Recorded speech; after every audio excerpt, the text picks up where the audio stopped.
Chapter 1. The Text That Changed Everything. Miles Donovan had built a career defending monsters. For 28 years in Boston courtrooms, he had stood beside men the public already hated. He had listened to prosecutors describe brutality in clinical detail. He had watched juries flinch at photographs. And then he had risen, calm, surgical, and dismantled certainty piece by piece. He knew how criminals lied. He knew how innocence sounded. He knew when someone was afraid. He could see it in the pulse at a man's throat, in the way a witness held eye contact half a second too long, in the tremor buried beneath rehearsed outrage.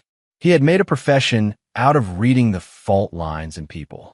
What he didn't know, what he never imagined, was that betrayal would arrive as a text message. It began on a Tuesday morning that felt like any other. The courtroom in Suffolk County was packed, air humming with whispered commentary. Miles stood before the jury, silver at his temples, charcoal suit immaculate, voice smooth and controlled.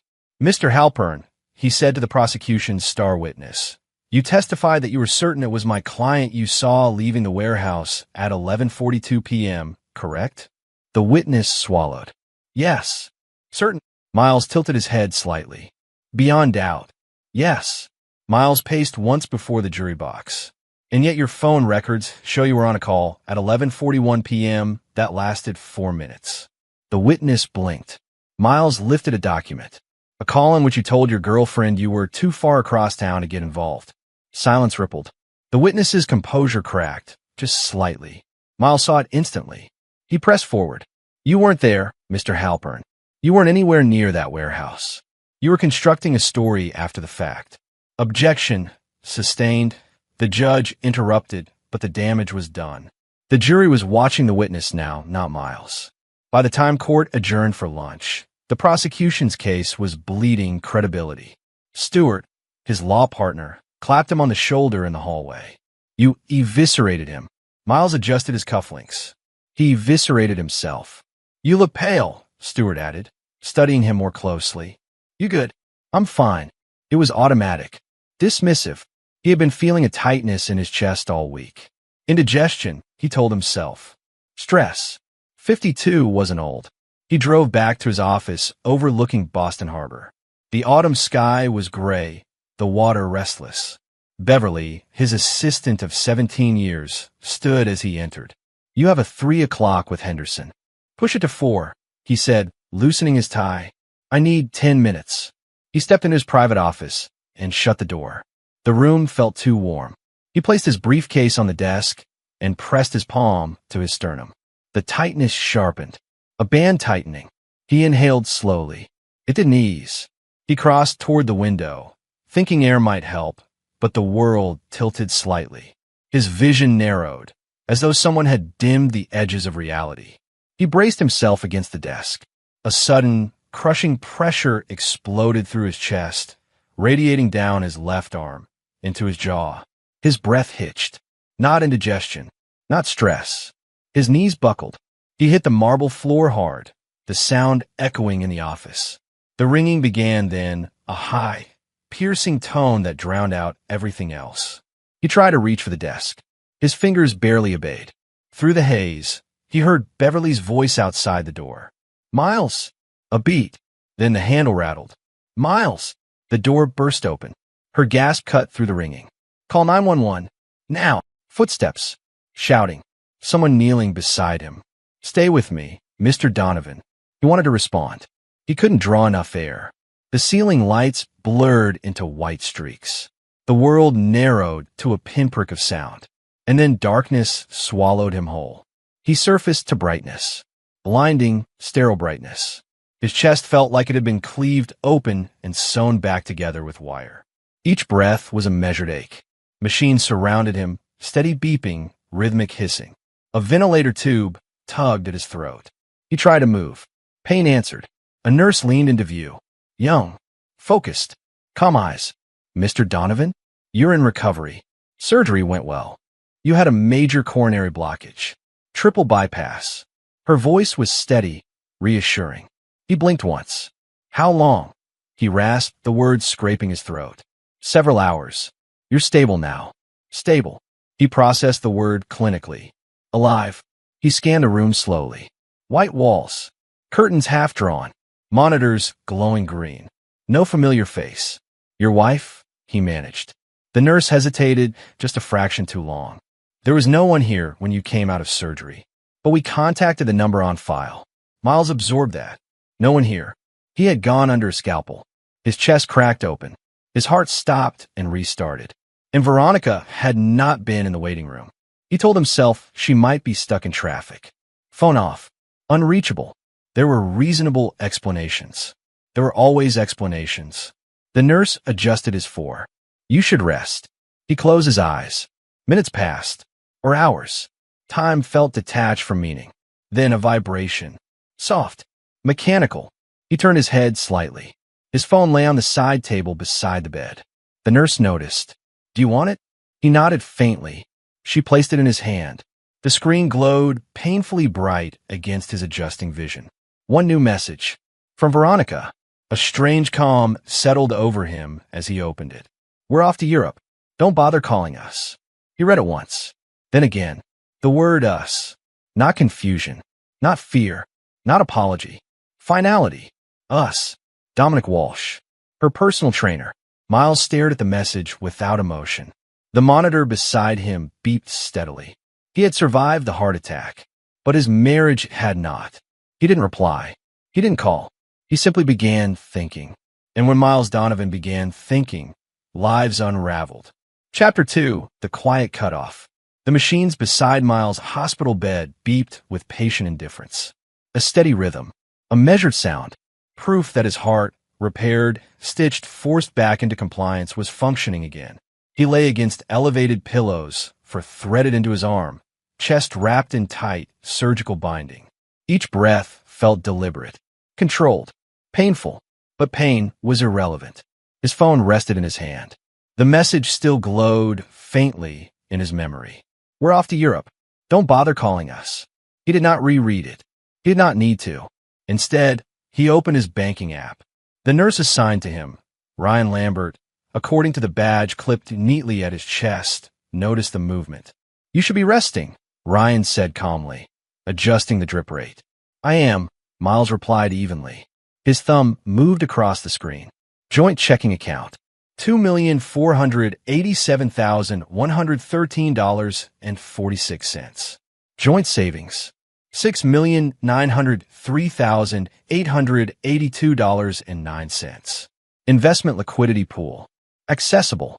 He began transferring, one account at a time, into pre-established trust Veronica had no administrative authority over, into private holdings structured long before their marriage deteriorated, structures he had built for tax protection, not betrayal protection, but they would serve both purposes now.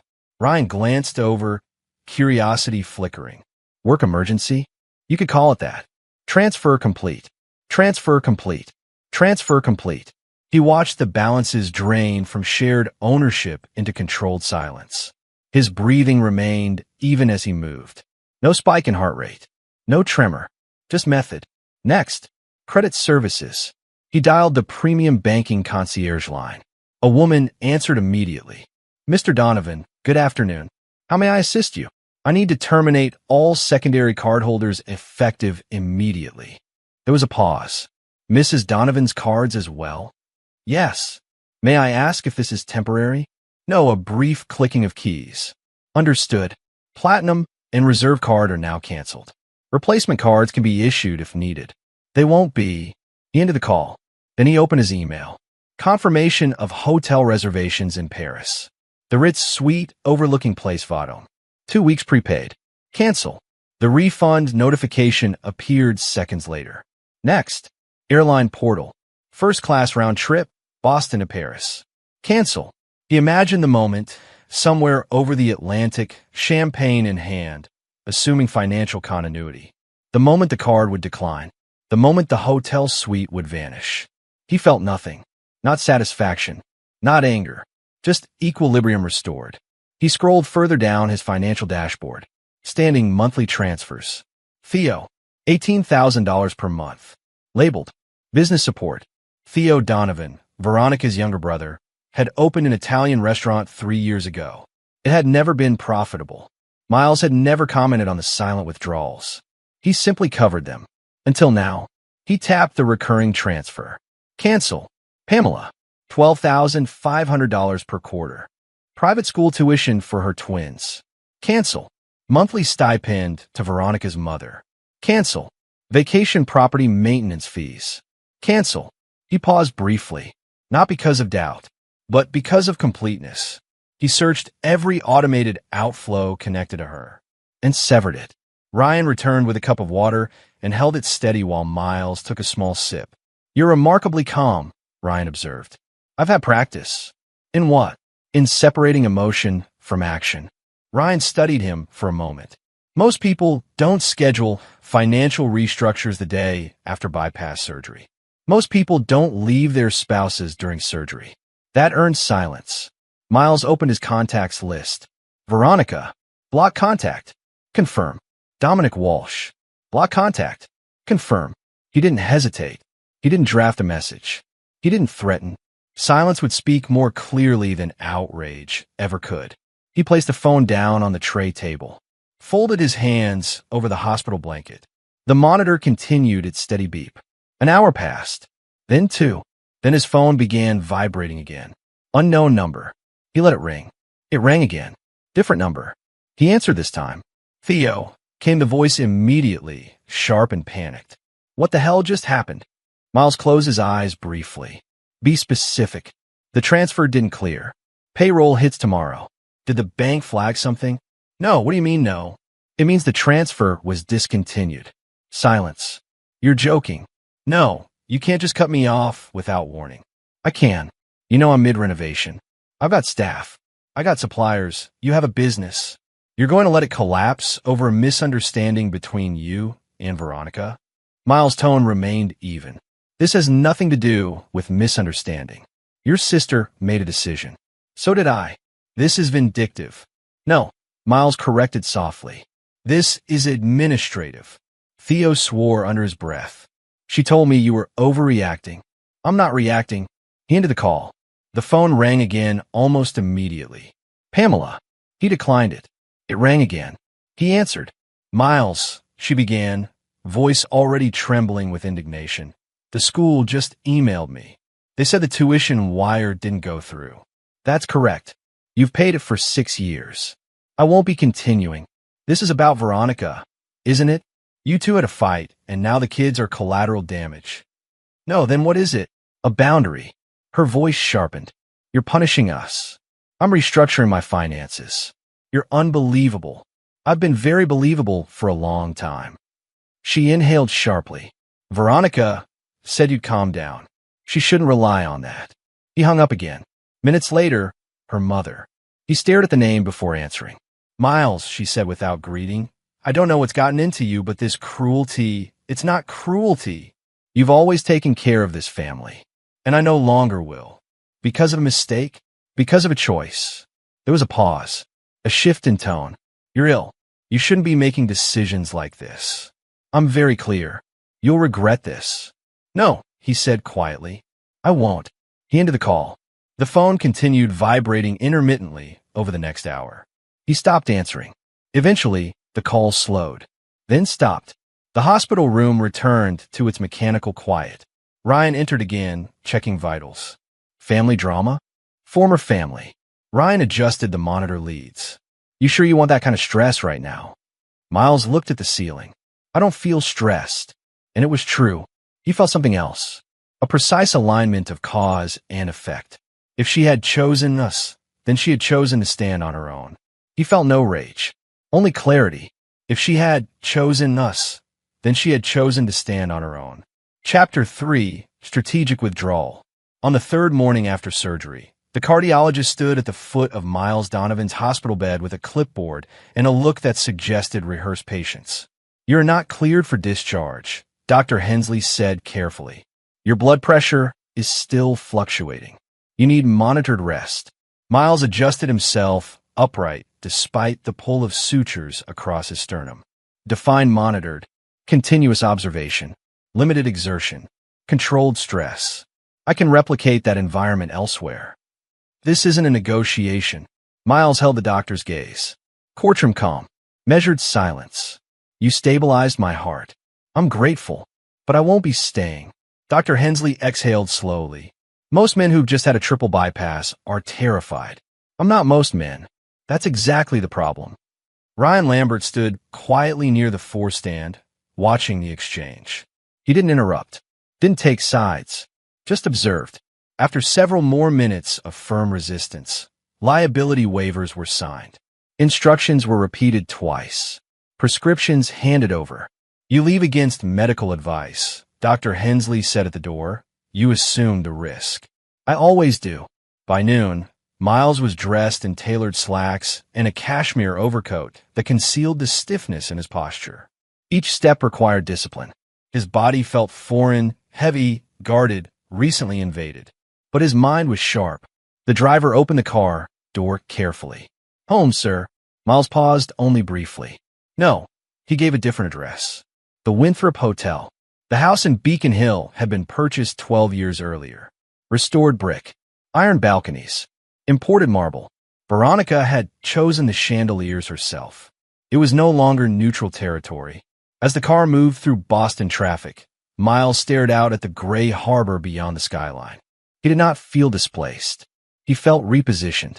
The Winthrop rose above the waterfront like polished steel and glass. Discreet. Expensive. Private. The concierge straightened instantly when he entered. Mr. Donovan, we were informed of your arrival. I require the harbor suite. Long term, of course. Within minutes, he was escorted to the private elevator. The suite door opened to sweeping floor-to-ceiling windows overlooking restless Atlantic water. Clean lines. Minimalist decor. No shared memories embedded in the walls. Perfect. He stepped inside slowly. The room smelled new. Uncontaminated. The concierge hesitated.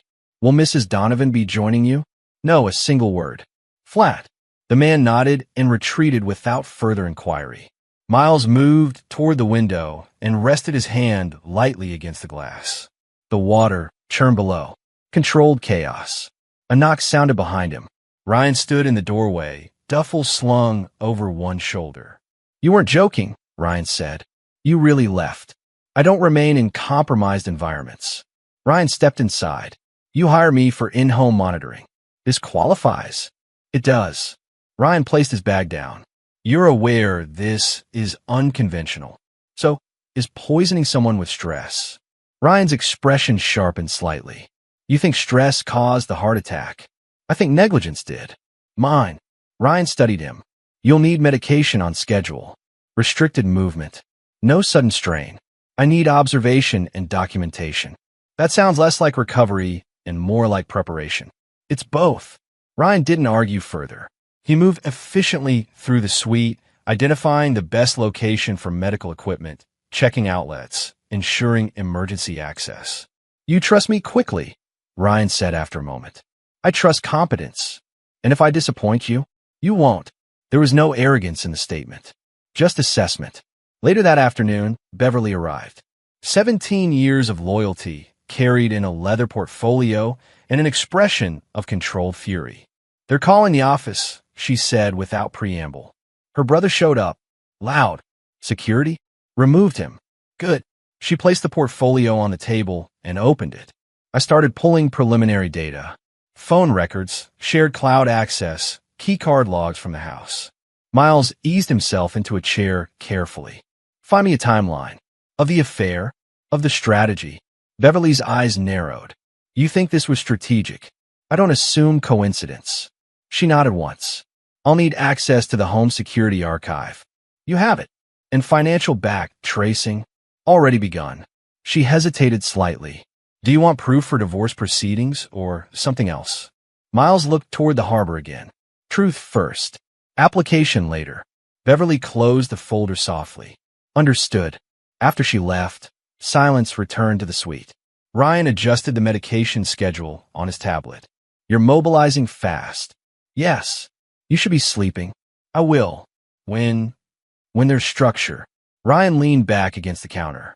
Most people in your position would be grieving. I am. Ryan waited. For illusion, Miles clarified.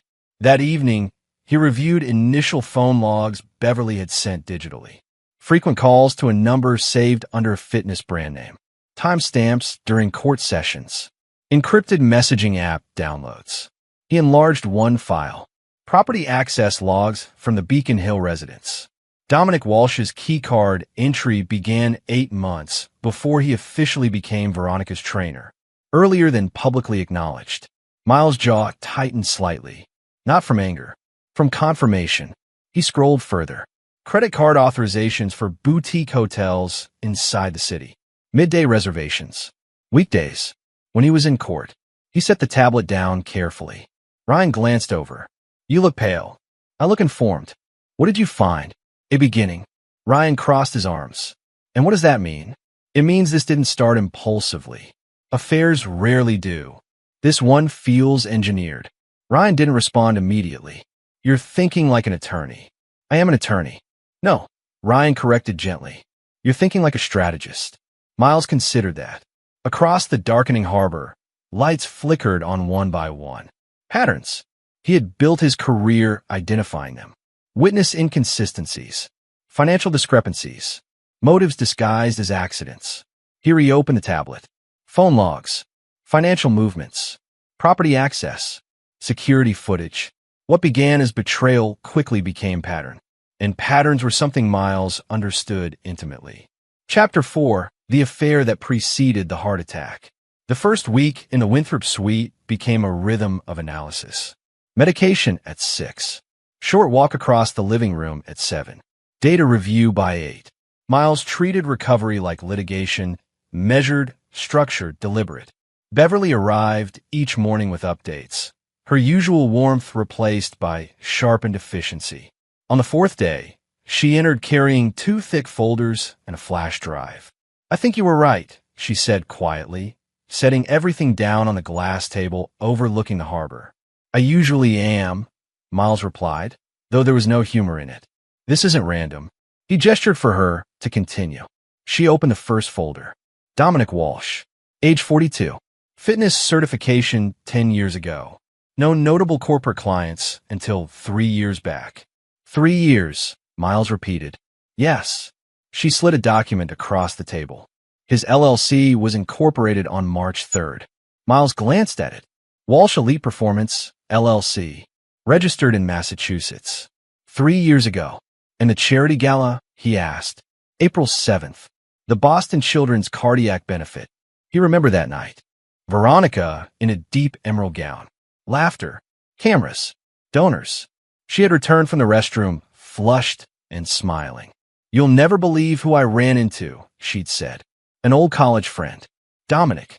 At the time, Miles had smiled politely. College nostalgia was harmless. Or so he thought. He incorporated 1 month before that gala, Beverly said. No prior client base. No website traffic. No marketing. He positioned himself. Beverly nodded. Miles leaned back slowly, careful of the sutures beneath his shirt. The affair had not been impulsive. It had been architectural. "Dig into their college history," he said. "Already did."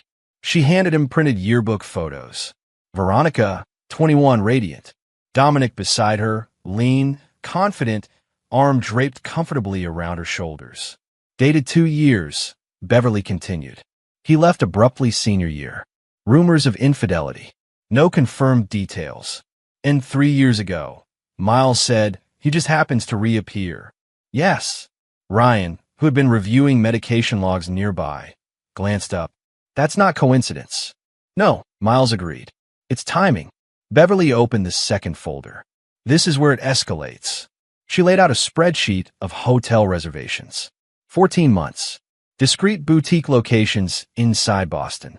Weekday afternoons. Miles scanned the dates. Many aligned precisely with long trial days.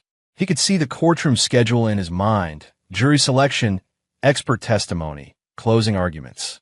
While he dismantled prosecutions, they reserved rooms. Private accounts had been opened in Veronica's name 6 months after Dominic's LLC registration. Transfers routed through a fitness consulting retainer. Clean, layered, thoughtful. Encrypted messaging applications downloaded onto her phone 2 months later. Miles exhaled slowly. 14 months, he murmured. Minimum, Beverly corrected. That's just what we can verify. Ryan stepped closer. You're not surprised? I'm recalibrating. He flipped to another document. Security access logs from the Beacon Hill house. Dominic's keycard activation dated 8 months before he officially became her personal trainer.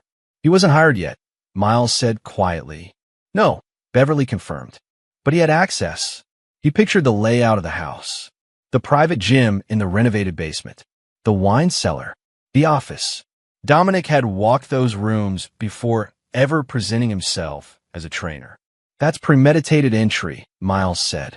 Ryan studied the documents. You think this was about money from the start? I think money was always relevant. Beverly hesitated. There's more. She slid a sealed envelope forward. This came from your healthcare provider. Miles' eyes sharpened. Ow! You authorized me as medical proxy years ago for emergencies. I requested access logs. He opened the envelope. A printout of portal access activity. User ID, Veronica Donovan. Login timestamps. Repeated entries into his cardiology records. 6 separate dates over the past year. 1 3 weeks before his collapse. Ryan stiffened. Why would she need that? Miles' pulse remained steady. They knew, he said. Knew what? Beverly asked, though her voice had lowered. He turned the page. Cardiac imaging reports. Notes on arterial blockage. A recommendation for lifestyle modification. Risk percentage highlighted in clinical language. They knew about my coronary blockages, Miles said. Ryan stepped back slightly. You told her? I mentioned elevated cholesterol, not severity. Beverly looked pale now. She accessed this without telling you. Yes. And Dominic? Miles looked toward the window, gray Atlantic stretching outward. They discussed it. The timeline assembled itself in his mind like a trial exhibit. Reconnection. Business formation. Access to the house. Affair begins. Private accounts. Encrypted communication. Medical record access. Then his heart attack. Ryan broke the silence. You're suggesting they were waiting. Miles didn't respond immediately. He replayed the night of the gala 3 years ago. The precise way Dominic had shaken his hand. Firm. Controlled. Slight smile. Mr. Donovan, I've heard impressive things. Predators often introduce themselves politely. Beverly's voice was tight. This isn't just adultery. No, it's calculation. Yes. He felt something cold settle beneath his sternum, colder than betrayal. This wasn't about passion. It was about trajectory. 14 months of hotel bookings, private accounts, encrypted messages, and then something colder. Veronica had accessed Miles' medical records multiple times before his collapse. They knew about his coronary blockages. They knew he was at risk. Miles leaned back in the hotel suite, overlooking the gray Atlantic. They hadn't just waited. They had planned. Chapter 5. The Performance of Remorse. It was just afternoon when the concierge called upstairs. Mr. Donovan, your wife is here. She says it's urgent. Miles didn't look away from the harbor. Gray water. Whitecaps forming under a tightening sky. Send her up. There was the faintest pause on the other end of the line. Yes, sir. He ended the call and closed the file in front of him. Ryan, standing near the kitchenette reviewing medication intervals, glanced over. You sure? Yes. Do you want me here? I want you present. Ryan nodded once and stepped into the adjacent sitting area, visible but unobtrusive. The knock came 5 minutes later. Not the confident rhythm Veronica once used in their own home. This one was tentative. Miles crossed the room slowly, aware of the pull in his chest, and opened the door. She stood there looking smaller than he remembered. No makeup, red eyes, hair pulled back loosely as though done in haste. Her voice, when she spoke, was soft. Miles, he stepped aside. She entered the suite cautiously, as if it might reject her. The door closed behind her with a quiet click. For a moment, neither spoke. She took in the minimalist furniture, the absence of familiarity. You didn't go home, she said. No, you left the hospital early. Yes. Her eyes flicked to the faint stiffness in his posture. You shouldn't be walking around like this. I am. Silence stretched. Then she exhaled shakily. I panicked, she said. Miles didn't respond. She stepped closer, clasping her hands together. When they told me you might not make it, I froze. Dominic was there, and he said maybe I should get away for a few days. Clear my head. He watched her carefully, the tremor in her lower lip, the calculated moisture in her eyes. I wasn't thinking clearly, she continued. I was overwhelmed. You boarded an international flight, Miles said evenly. That requires multiple deliberate steps. Her jaw tightened briefly before she masked it. I know how it looks. It looks precise. She flinched slightly. It wasn't like that, she insisted. He's manipulative. Dominic has always been manipulative. I was vulnerable. Miles said nothing. She moved toward the window, as if proximity to him required courage. I never meant for it to go this far. How far did you mean for it to go? She hesitated. That's not fair. It's accurate. Her voice sharpened slightly. You've been distant for years. Always at work. Always in court. I felt invisible. You felt invisible during 14 months of hotel reservations? Her face drained of color. He walked to the table and picked up a thin folder. I thought, she began quickly. I thought we were just drifting. Dominic made me feel seen. Miles extended the folder toward her. She stared at it. What's that? Context. She took it slowly. Her fingers trembled as she opened it. Hotel invoices. Transaction records. Security logs. Screenshots of encrypted chat metadata. 14 months. Financial trails. Property transfers. Encrypted chats. Her breathing changed. You went through my phone? She whispered. I verified you, he corrected calmly. Her eyes darted across the pages, widening with each line. You investigated me? I verified you. She looked up sharply. You had no right. I had every right. The silence that followed was different now. Not theatrical. Measured. Her shoulders straightened. You don't understand, she said quietly. Dominic, he told me you'd never let me leave with anything. That I'd be trapped. So you began building alternatives. That's not. Private accounts opened 6 months after he incorporated his company. She blinked. Yes, he continued evenly. I know when he incorporated it. You're twisting this. Am I? She closed the folder abruptly. I was scared. Of what?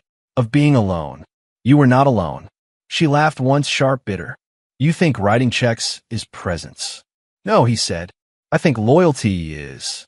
Her eyes flashed. For a brief second, the softness dropped completely. You think you're so controlled, she said. So untouchable. I am controlled. That's the problem. He studied her. I almost died, he said quietly. Her mouth opened, then closed. You left while my chest was open. Tears welled again, but they seemed less certain now. I didn't think you would survive. She didn't answer. The silence filled the room like pressure. You said don't bother calling, he continued. So I didn't. She swallowed. I came back, she said, because your credit cards stopped working. Her composure fractured. That's not fair. It's precise. She stepped toward him, anger rising. You humiliated me. Theo called me screaming. Pamela, my mother, they're not my responsibility. They're family. They are yours. Her voice hardened. You're punishing everyone. No, he said. I'm disengaging. She stared at him as if seeing him for the first time. You can't just cut me out. I can. You're still my husband. For now. Her breath hitched. He walked back to the table and retrieved another document. The prenuptial agreement. Signed 12 years earlier. Revised 2 years into marriage. Airtight. You remember this, he said, placing it in front of her. Her hands shook as she skimmed it. This was in case of infidelity, she murmured. Yes. Her face paled further as she reached the clause. Liquidated settlement. Modest stipend. No claim to primary residence. No access to investment trusts. No leverage. This is nothing, she whispered. It's sufficient. You'd leave me with this? You left first. She looked up slowly. You're cold. I'm clear. The mask slipped fully now. The softness vanished. You think you've won, she said quietly. This isn't a game.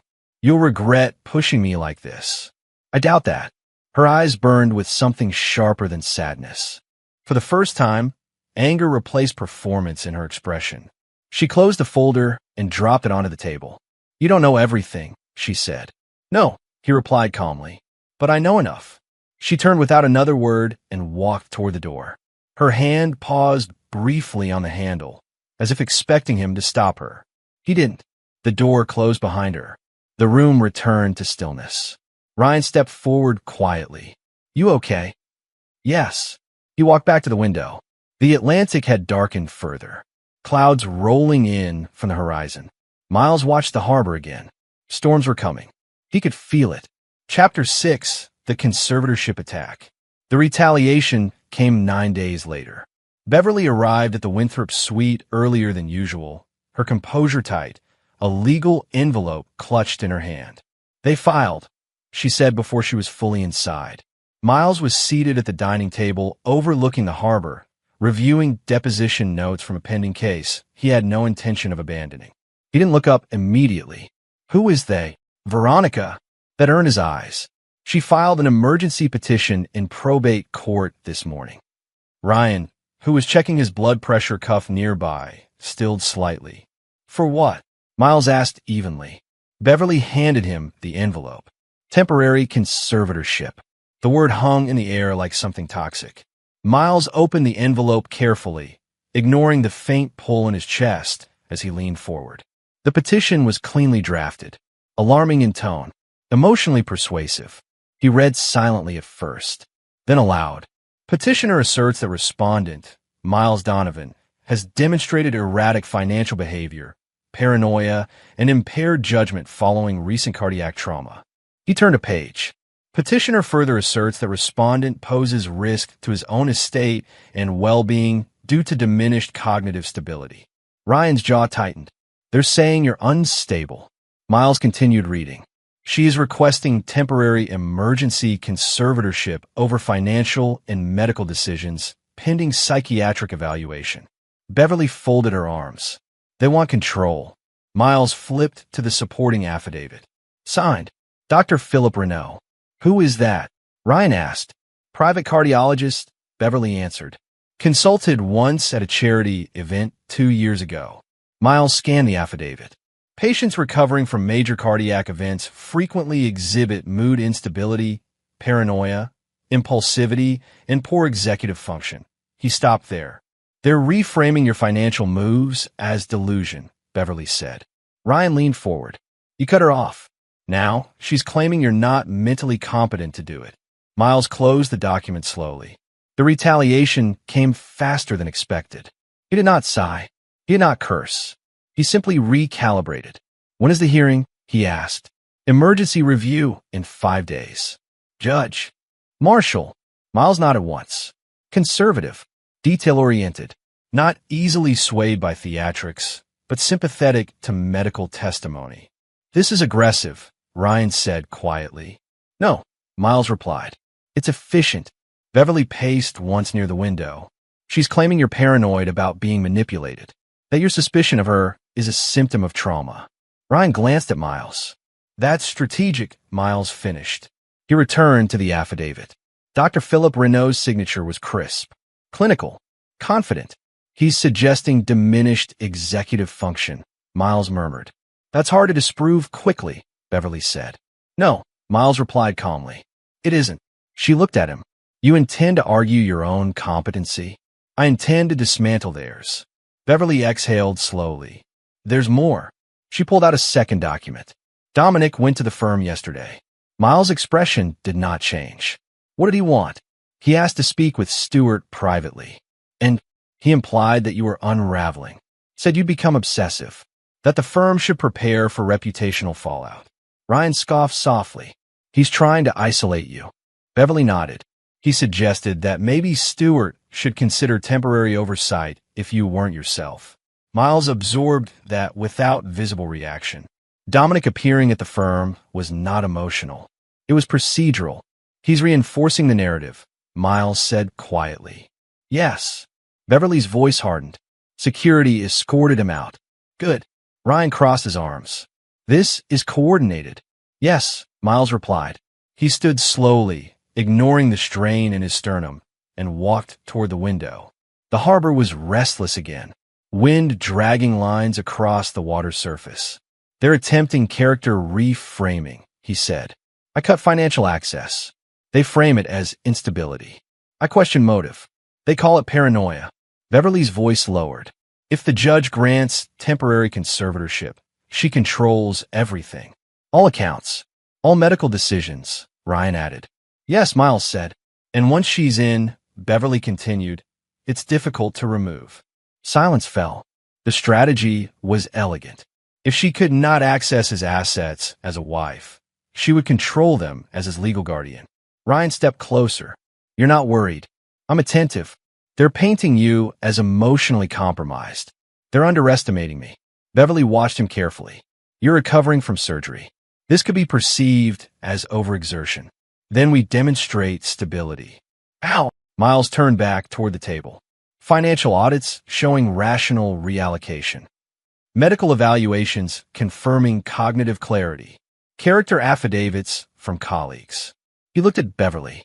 Prepare statements from 3 partners. Ryan added quietly, an independent neuro evaluation. Miles nodded. Schedule 1. Beverly hesitated. Do you think she believes this will work? She believes it will intimidate. And will it? Miles met her gaze. No, Ryan studied him. You're not angry, he observed. I don't need to be. You're not hurt. Miles considered that briefly. Hurt is inefficient. Beverly gathered the documents back into a neat stack. I'll coordinate counsel. I am counsel, Miles corrected gently. For this, she said firmly, you should not stand alone. A faint flicker of approval crossed his face. Very well.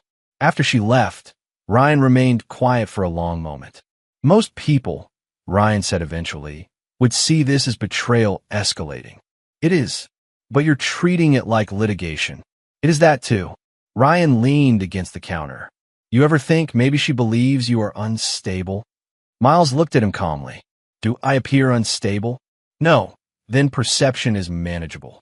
Ryan studied him for another moment. They think you're reacting emotionally. Miles picked up the petition again. They believed he was reacting emotionally. They misunderstood him entirely. Chapter 7, The Slow Poison. The first episode lasted less than 3 minutes. Miles was standing near the window of the Winthrop suite, reviewing a draft response to the conservatorship petition when the room shifted. Not dramatically, just enough. The harbor beyond the glass blurred at the edges. The horizon tilted slightly, as though the earth had exhaled unevenly. He gripped the back of a chair. A cold sheen spread across his skin. His pulse began to hammer, not fast but heavy. Ryan was across the room instantly. Sit down. I'm fine, Miles said, though his voice sounded distant even to himself. Ryan ignored him and guided him into the chair anyway. When did it start? 30 seconds ago. Chest tightening followed. Not sharp, not like the original heart attack. This was constricted, pressurized. Ryan checked his pulse. Irregular. It was stable this morning. I know. Sweat gathered at Miles' temples. His breathing shortened involuntarily. Ryan moved quickly, blood pressure cuff, pulse oximeter, medication tray. Did you miss a dose? Ryan asked. No. Take anything outside schedule? No. The episode eased as suddenly as it had begun. Miles leaned back slowly. Record it, he said. Ryan was already logging the vitals. Second abnormal reading this week, Ryan said quietly. Miles' eyes narrowed. Second, you had minor dizziness 2 nights ago. That was fatigue. Was it? Miles didn't answer. Over the next 2 days, the pattern repeated. Dizziness, cold sweats, chest tightening. Each episode brief. Each one just disruptive enough to raise concern. Ryan began double-checking everything. Medication times, dosage levels, diet, hydration, sleep. Nothing was out of alignment. Yet the instability persisted. On the 4th episode, Ryan's tone changed. This doesn't track. Miles, seated at the table reviewing financial statements, looked up. Explain. Ryan held up 2 pill containers. These are not evenly measured. They're pre-filled from the pharmacy. I know. Ryan opened 1 capsule carefully over a sterile pad. The powder inside wasn't uniform. That's not how these are manufactured, Ryan said. Miles watched closely. Ryan retrieved a 2nd capsule from a different day's batch. Opened it. Different consistency. Different density. That's contamination, Ryan said flatly. Miles felt something cold slide into place beneath his calm.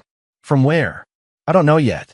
Ryan collected several capsules, sealing them in sterile containers. We're sending these for independent testing. Miles nodded once. The next irregularity came from a different direction. Food. Miles had maintained a restricted cardiac diet since leaving the hospital. Meals delivered twice daily from a premium recovery-focused service. Ryan was reviewing invoices when he paused.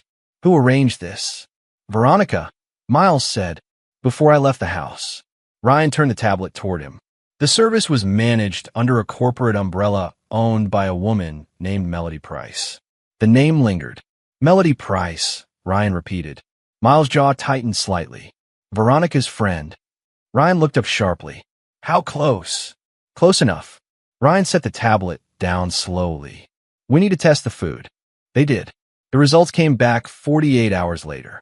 Ryan stood near the window holding the printed lab sheet. His voice was controlled but tight. Microdoses of a beta-agonist compound. Miles remained seated. Effect. Destabilizes heart rhythm in small quantities. Causes anxiety-like symptoms. Sweating. Palpitations. Dizziness. Lethal. Not at these levels. Miles' eyes lifted. Escalatable. Yes. Silence expanded across the suite. How long? Miles asked. Ryan scanned the report. Traces found in 4 separate meal samples. Over 8 days. Miles did the math immediately. 8 days. The conservatorship hearing was 5 days away. Enough to make me appear erratic, Miles said quietly. Yes. Enough to support claims of cognitive instability. Ryan met his gaze. Yes. Miles stood slowly.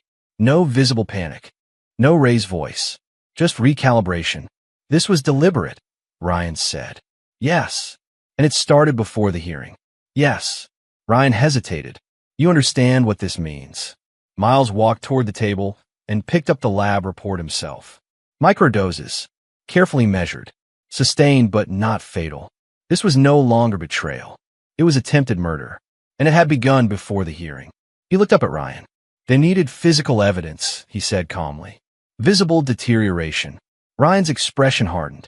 You could have gone into cardiac arrest. That would have been inconvenient. Inconvenient, Ryan repeated. Yes. Ryan stared at him. You're not reacting. I am. This doesn't look like reacting.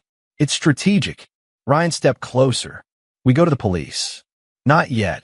Ryan's disbelief was immediate. Not yet. If we move prematurely, we alert them. They're poisoning you. Yes. And you want to wait? I want proof. We have proof. We have trace contamination. I want sourcing. Chain of custody. Financial linkage. Ryan's jaw tightened. You're turning this into a case. It is a case. Ryan exhaled sharply. You nearly collapsed yesterday. And I didn't. Ryan studied him for a long moment. What are you thinking? Miles walked back to the window. The Atlantic was darker today. Wind carving sharp lines across the surface. They believe they're destabilizing me. They are. They believe it strengthens their conservatorship argument. Yes. Miles nodded slightly. Then we let them believe that. Ryan's eyes sharpened. You want to appear unstable? I want them confident. Ryan stared at him. That's dangerous. Yes. Why? Because confidence breeds exposure. Ryan crossed his arms slowly. You have something in mind. Miles turned from the window. His expression was no longer reflective. It was precise. I need surveillance on the delivery chain. I can arrange discrete toxicology monitoring. And I need digital tracing on Melody Price. Ryan's voice lowered. You're planning something. Yes. Ryan held his gaze. What are you calling it? Miles didn't hesitate. Plan Frost. Ryan frowned slightly. Frost. Cold environments preserve evidence, Miles said quietly. Ryan understood then. This wasn't panic. It wasn't fear. It was containment. Miles did not panic. He activated something else. Plan Frost. Chapter 8, Plan Frost. The courtroom was quieter than a criminal trial. Probate hearings often were. No juries. No press crowding the back rows. Just polished wood, measured voices, and consequences wrapped in civility. But this one had an audience. Partners from Miles Donovan's firm sat stiffly along the wall. Several members of Veronica's family occupied the opposite side, whispering with tight expressions. At council table, Veronica sat dressed in soft blue. Conservative, understated. Her makeup was minimal, calculated vulnerability. A tissue rested delicately between her fingers. Beside her sat her attorney, Harrison Cole, a probate litigator known for emotional persuasion. Dr. Philip Renaud waited behind them, hands folded, expression solemn. The conservatorship hearing was designed as a performance. Judge Marshall adjusted his glasses and reviewed the petition. Mrs. Donovan, he began, you are requesting temporary conservatorship over your husband's estate and medical decision-making authority. Yes, Your Honor, Veronica said softly. Her voice trembled just enough. On what grounds? She inhaled as if steadying herself. Since his heart attack, Miles has been different, suspicious, erratic with finances. He's cut off long-standing obligations without explanation. He refuses medical rest. He believes I'm conspiring against him. A controlled pause. I'm worried for him. Across the room, several heads nodded sympathetically. Her attorney rose. Your Honor, cardiac trauma is well documented to cause cognitive impairment, impulsivity, paranoia. Mr. Donovan's recent financial actions are extreme and destabilizing. We fear he is no longer capable of protecting himself. Dr. Renaud took the stand next. He spoke with clinical authority. In my experience, post-cardiac patients frequently exhibit mood dysregulation. Executive function can be compromised, particularly in high-stress individuals. And Mr. Donovan, the attorney prompted, I reviewed his behavioral patterns as described by Mrs. Donovan. The abrupt restructuring of assets and isolation from family are consistent with post-operative psychological disturbance. Judge Marshall leaned back slightly. And you have personally examined Mr. Donovan? Renaud hesitated briefly. I have not conducted a formal in-person evaluation, but you are offering expert opinion. Yes, based on available behavioral reports. The judge made a note. Veronica dabbed her eyes gently. He won't even speak to me, she whispered. He thinks I'm trying to hurt him. The irony hung invisible. Judge Marshall steepled his fingers. Has Mr. Donovan been notified? Yes, Your Honor, Harrison Cole replied. He has chosen not to appear today. A murmur rippled faintly. It was a subtle move, suggesting avoidance.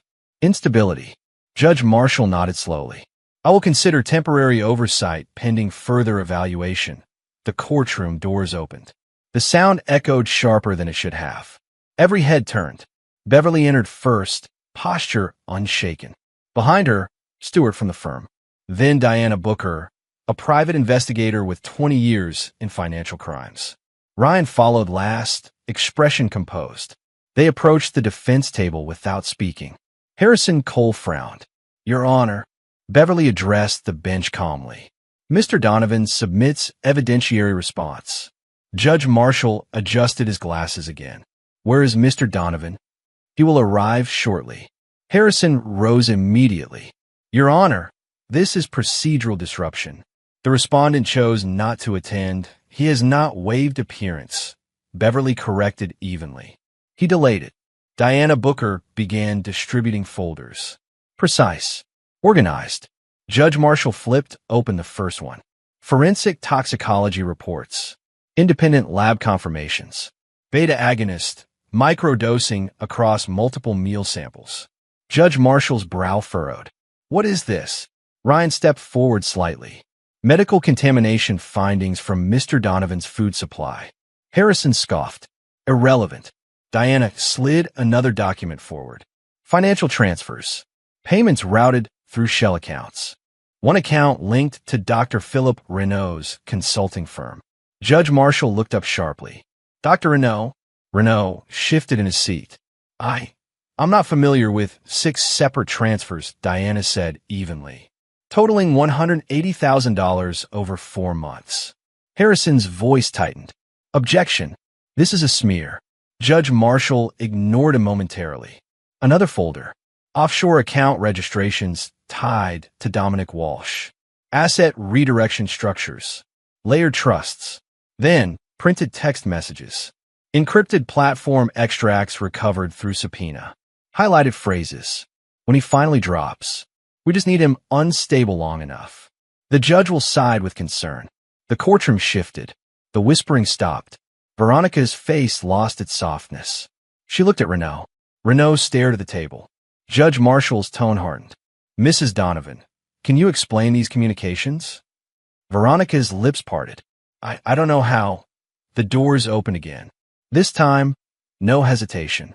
Miles Donovan entered. Healthy, composed, prepared. The stiffness in his posture was minimal now. Controlled recovery. Dark suit tailored perfectly. No tremor. No visible fragility. Every eye followed him as he walked toward the center aisle. He did not rush. He did not dramatize. He stopped before the bench. Your Honor. Judge Marshall regarded him carefully. Mr. Donovan, you appear stable. I am. Harrison tried to recover momentum.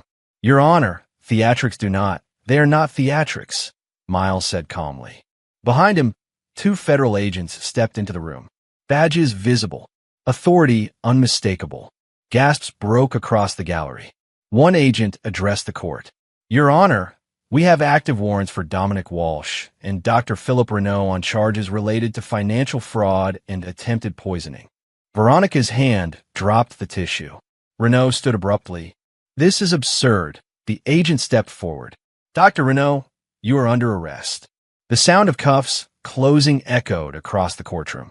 Dominic Walsh, who had slipped quietly into the back row minutes earlier, attempted to move toward the side exit. The second agent intercepted him. Dominic Walsh? He didn't resist. He just stared at Miles. A thin, calculating look. On what grounds? Harrison demanded. The agent replied evenly. Forensic toxicology, financial conspiracy, and attempted homicide investigation. The word homicide landed heavily. Judge Marshall's expression hardened into something colder. This hearing, he said slowly, is adjourned pending criminal review. Veronica rose halfway from her chair. Miles, he did not look at her. He addressed the judge. Your Honor, I believe the petition speaks for itself. The courtroom was no longer sympathetic, no longer uncertain. It was silent and watching.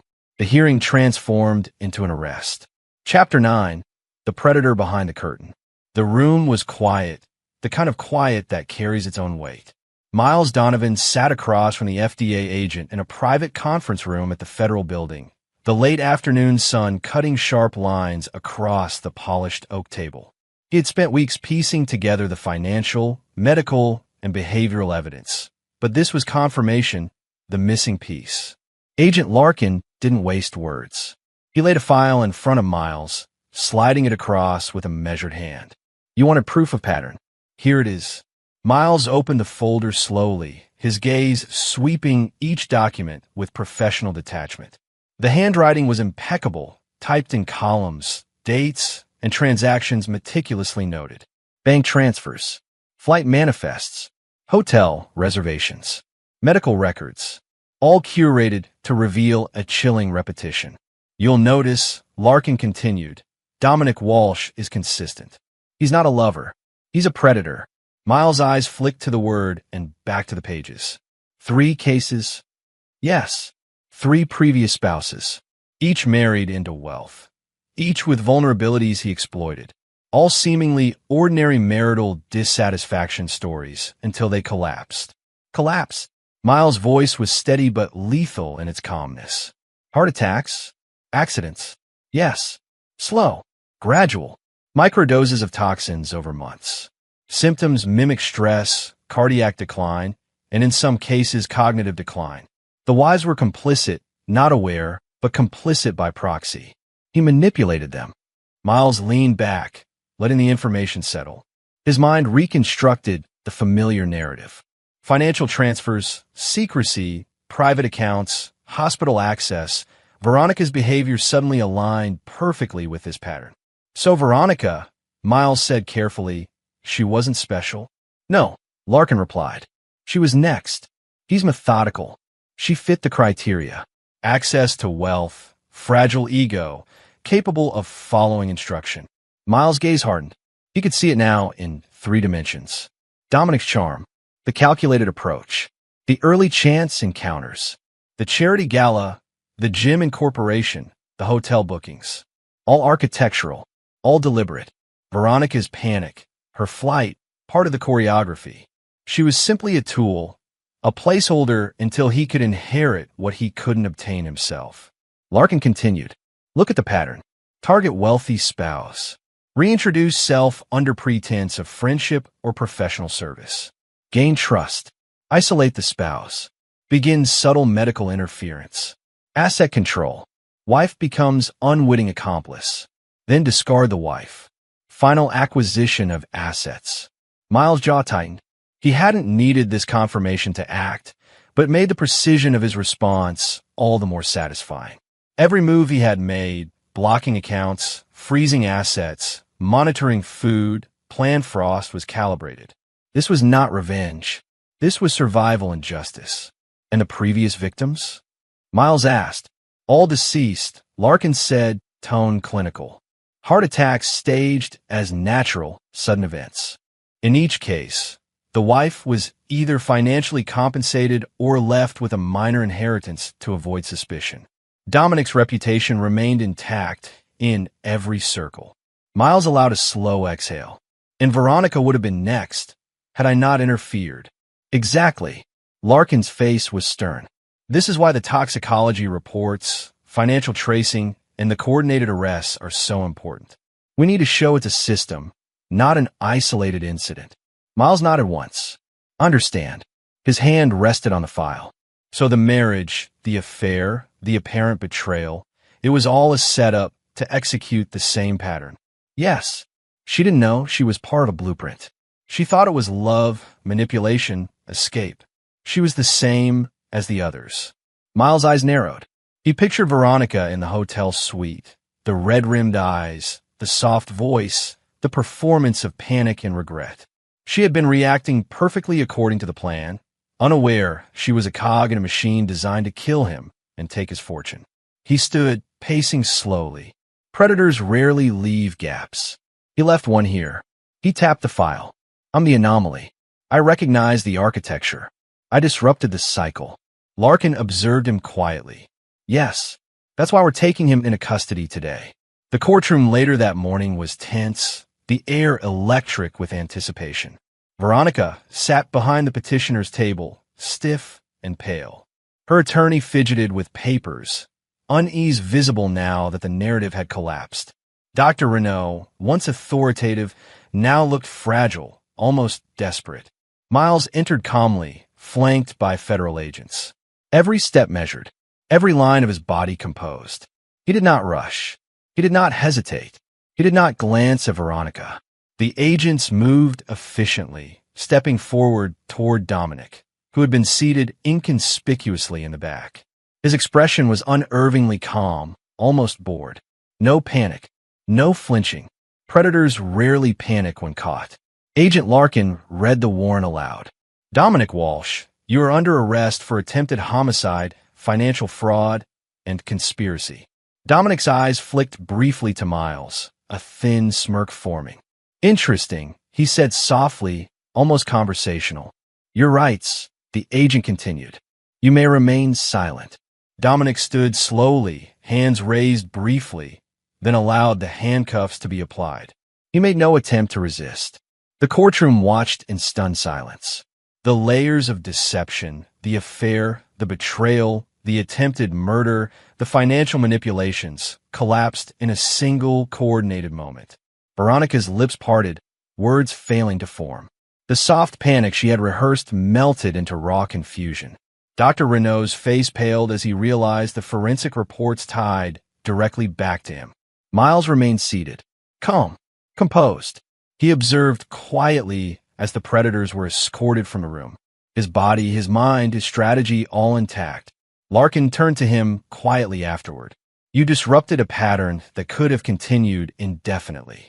I did what had to be done, Miles said simply. Do you feel relief? Miles' expression was neutral. I feel clarity. Outside the courtroom, reporters and cameras gathered, but Miles moved past them without comment. No sound, no gesture. He was finished with spectacle. Inside, Dominic was guided down the steps, maintaining composure. The same precision, the same control, the same predator's calm. Now confronted with boundaries he could not manipulate. Miles watched from a distance, hands folded. Justice had its finality. The cycle of manipulation, betrayal, and destruction had been interrupted. Veronica, still seated, looked toward him. Her eyes searched for anger, for revenge, for vindication. But there was none. Only clarity. Only understanding that she had been one step away from destruction. Miles finally exhaled. He had survived. Not just the heart attack. Not just the betrayal. Not just the slow poison. He had survived a predator. Dominic Walsh was under arrest in open court. His expression remained calm. Predators rarely panic when caught. Chapter 10, Sentencing and Silence. The courtroom felt colder than usual that morning. Winter had crept into Boston with icy wind gusting against the tall windows. The walls, polished oak and marble, carried the weight of history and judgment. Miles Donovan entered without ceremony, his steps measured, his dark suit immaculate. He did not glance at Veronica as she was escorted in. Her eyes, rimmed red from sleepless nights and public exposure, flicked toward him briefly. He did not return her gaze. The judge cleared the room of all but the essential parties. Reporters, gallery, and spectators had been asked to wait outside. Silence settled, heavy and expectant. The culmination of months of evidence, planning, and betrayal now demanded its verdict. Dominic Walsh sat beside his public defender, his expression unreadable. Calm, controlled. His hands rested lightly on his knees, almost serene. He had been the predator behind the curtain, and now the curtain had been pulled back entirely. The prosecution laid out the case again in concise terms, but no dramatic flourish was needed. The toxicology reports, financial tracing, encrypted communications, and documented manipulations spoke louder than any impassioned plea. Each piece had been meticulously organized, the narrative airtight. Your Honor, the lead prosecutor began, the defendant, Dominic Walsh, orchestrated the deaths of 3 individuals, attempted to poison Mr. Donovan, and conspired to manipulate multiple parties for financial gain. His actions demonstrate premeditation, callousness, and a complete disregard for human life. Veronica sat silently behind her attorney, who shifted nervously. She had been convicted of conspiracy and attempted murder. 15 years. She pressed her lips together, tried to maintain composure, yet her hands trembled slightly. I believed him, she whispered during her brief statement to the court, her voice barely audible. I didn't realize it. I didn't understand. Miles observed her quietly. There was no satisfaction in seeing her diminished, no relish in her sentencing.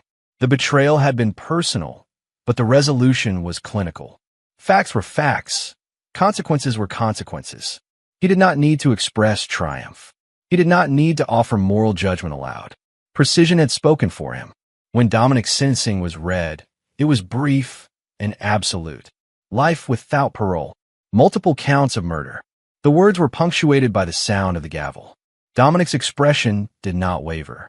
He allowed the order to be acknowledged and escorted from the courtroom with the same composure he had maintained from the moment he was apprehended. Miles exhaled slowly. The room felt lighter, yet there was no emotional release. No cheer, no tears, just the quiet closure of systems resolved. Outside the courthouse, the winter wind cut through his overcoat, sharp against his chest, reminding him of the fragility of life. He did not linger. He did not speak to reporters. He walked directly to his car, accompanied by Beverly and Ryan, both maintaining discreet distance. 6 months later, he stood in a newly renovated cardiac wing at a major Boston hospital. The sunlight glinted off polished floors, reflecting a space that was both modern and intentionally calming. Each room had been designed to minimize stress, to promote recovery, and to provide the highest quality care for patients who, like him, had faced life-altering cardiac events. Ryan Lambert, who had been at his side since the first emergency in the Winthrop Suite, now directed the facility. His professionalism had grown into leadership, overseeing patient care, staff coordination, and research initiatives. He moved past Miles briefly, adjusting a monitor and checking on a recovering patient. Beverly remained at the firm, ensuring the legacy of Miles' legal practice continued, balancing complex cases with meticulous oversight. She had been instrumental in uncovering evidence, coordinating with authorities, and maintaining operational precision. Her presence reminded Miles that loyalty, when genuine, was rare and invaluable. Miles himself returned to work, slowly, deliberately, taking on pro bono cases. He focused on restoring the estates of Dominic Walsh's previous victims, ensuring financial and legal closure for families who had been exploited and abandoned. Each case was approached methodically, every document cross-checked, every transaction audited. The satisfaction he felt was not emotional. It was calculated. Each success was a restoration of order, a measure of control restored to chaos. He walked through the corridors of the cardiac wing one afternoon, observing the patients, nurses, and staff. He lingered briefly at a window overlooking the harbor, where winter waves churned relentlessly. He allowed himself a moment of reflection, not sorrow, not triumph, just acknowledgement. His own heart had failed him once, but the precision of his preparation, observation, and action had prevented another tragedy. No one could manipulate him again, not through deception, not through affection, not through fear. Love had proven itself insufficient as protection. Loyalty, understanding, and calculated attention were the only safeguards he would ever trust. The scent of antiseptic and the quiet hum of monitors filled the space, but they were not oppressive. They were reminders of life, of survival, of systems functioning correctly. Miles' thoughts returned to the courtroom, the arrests, the dismantling of a pattern that had nearly claimed him. Nothing had been left to chance. Everything had been anticipated. Everything had been accounted for. Beverly joined him briefly in the hallway. Everything's in place here. Ryan's doing an excellent job. I know, Miles said. And you? Back at the firm, monitoring the remaining trusts and estates. Dominic's ripple effects will take months to finalize, but it's all contained. Good, Miles replied. His gaze returned to the harbor. Containment. Precision. That's how it ends. A young cardiac patient was wheeled past in a wheelchair, smiling faintly at Ryan as he adjusted the child's floor. Miles watched without intrusion, noting the calm efficiency, the restoration of order. No emotion required. Systems working as designed. Later, in his private office at the foundation, Miles reviewed a file on the next pro bono estate he would oversee. Names, dates, bank accounts, documents, notes, every detail accounted for. The process itself was almost soothing, a rhythm of control over variables that had once threatened to overwhelm him. He paused briefly, pressing a hand to his chest. No pain, no weakness, no betrayal could reach him here. He closed his eyes for a single moment, drawing a steady breath. Miles Donovan did not feel triumph. He did not feel sorrow. He felt precision, measured, exact, absolute. He looked out the window at Boston Harbor, where the waves collided relentlessly against the pier. Just as life had once battered him, he would now endure with awareness, with vigilance, and with calculated clarity. His heart had failed once. It would not fail him again, and he would never mistake love for loyalty.